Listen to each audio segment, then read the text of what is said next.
Hello, welcome to Session 6 of God's Great Love Story. I'm thankful that throughout my childhood and adult life, I've enjoyed a close, meaningful relationship with both of my parents. They live several hours away from me, so on weeks that we don't get to see each other, we often have weekly FaceTime conversations that give them time to see their grandkids, which is priority number one, of course, but it also gives us a chance to share what's going on in our lives and in our spiritual walks. When my dad and I were having our weekly catch-up recently, we were talking about this book and he brought up a great question. He said, I wonder why it took God so long to send Jesus. I mean, he knew that the people would ultimately not listen to his warnings. He knew they would fall into exile. He knew there would be centuries of corrupt kings and foreign oppressors. Why didn't he just send Jesus earlier and save all that heartache? Of course, I don't think any of us could have a perfect answer to that question. God's timing of historical events and placement of people at different times in history is one of the great mysteries that I don't think any of us will be able to fully answer this side of heaven.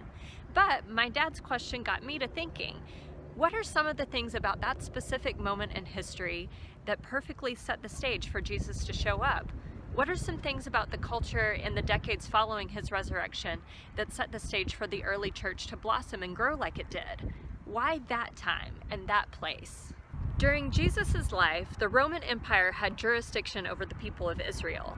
The empire was led by Caesar, a man who believed he was God and required unwavering support of his subjects. Caesar implemented criminal proceedings that were public displays of sensationalized cruelty. Caesar rewarded those born into privilege and encouraged pride and self-righteousness, while kicking and oppressing those who were already down. Unfortunately, the Jewish leaders of that time fed right into this lie. Instead of using their positions of leadership to lift up widows, orphans, and poor people among them, they exploited their power to lift themselves up. Instead of focusing on the spirit of the law, which simply requires unwavering love for God and others, they upheld minuscule details of the law and twisted it to oppress others and keep themselves on top.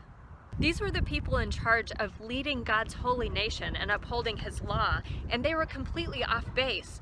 I believe God chose that specific moment in history because that was a time when the Jewish people, and especially the oppressed in the nation, probably needed Jesus the most.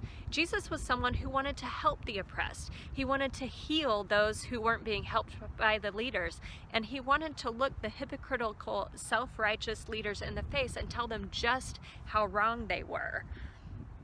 I believe God knew from the beginning that this would be just the right moment for Jesus to come and have an incredible, meaningful impact. In the decades that immediately followed Jesus' death and resurrection, a new majority culture was established in the Mediterranean nations. Greece became a powerful and influential hub that greatly influenced surrounding nations and ways of thinking. Like Roman culture, Greek culture was marked by polytheism, which is a belief in multiple gods.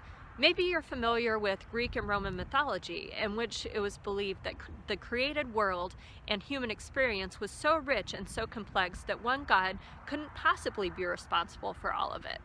Instead, they believed there were many gods to explain each specific phenomenon in the world. Some gods were responsible for the seasons or for the organization of the stars. Others were responsible for different human experiences like wisdom and love. Now, this widespread idolatry and replacement of our one true God with many false gods really demonstrates the need for Jesus to come and set the record straight.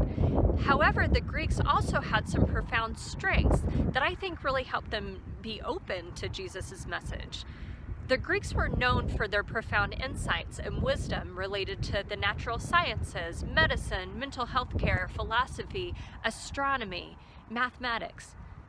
Many of their ideas disappeared during the medieval times but re-emerged in the 1800s and 1900s when scientific research and technology began to go through some dramatic changes and advancements. The Greeks valued intelligence and really demonstrated openness to new philosophies and ideas. They were always adding to their existing knowledge. I believe that this openness and willingness to listen to revolutionary, game-changing ideas made it possible for missionaries like Paul to enter into Greek cities like Corinth and draw incredibly large numbers of people toward the revolutionary message of Jesus. In a different time and place, the people may not have been as open to these truths. I think God allowed Jesus to live at the time he did, die and be raised at the time he did, because he knew that the people of that age and in that place in the world would be especially open to listening to him. They'd be especially open to the dramatic internal transformation that would come from accepting God's grace, believing Jesus' story of new life, and allowing his example and his spirit to guide us toward new life. In the week to come, you'll have an opportunity to dive into a number of letters written by Paul, Peter, John, and Jude. These men were dramatically transformed by the life, sacrifice, and resurrection of Jesus, and they dedicated their lives to helping others understand just how powerful God's love can be. They believed these truths so completely that they continued to spread the good message boldly, even after enduring prison, torture, and ridicule. This week you'll become more familiar with what these apostles say about trusting God, loving others, accepting the Spirit's guidance, and honoring Jesus' sacrifice and forgiveness. I hope that you're able to connect deeply with these messages and discover more deeply the special place that you hold in God's heart and in his family. I hope you have a great week.